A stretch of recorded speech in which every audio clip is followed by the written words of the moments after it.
तू मरद देहात लागत बड़ा गवार तू खाटी रंगदार बड़ा तू ही खाली तहरा भरंगा हमरा जाति में दंगा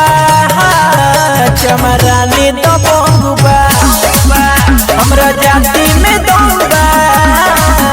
चमरानी तो बंगुबा क्या बुझले पगल हमरा जाति में दंगा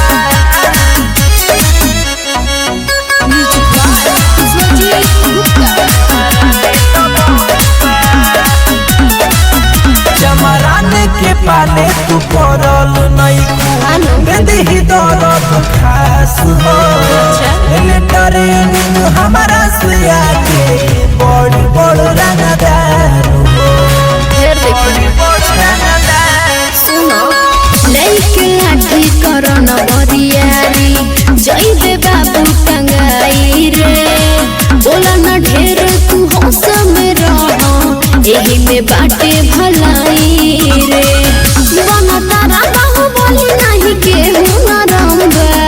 हमरा जाति में दंगा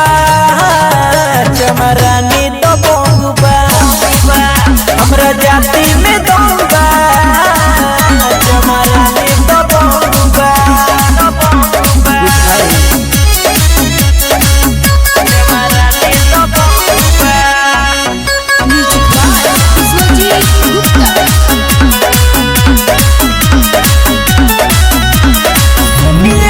बाबा हमनी के सभे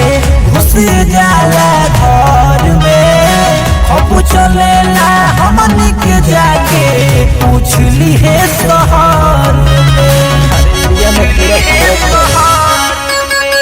राजमनीष करन बदतमीजी लन कानून के हाथ में बाबा के खैला से कुछ न होई जब मराई रात रात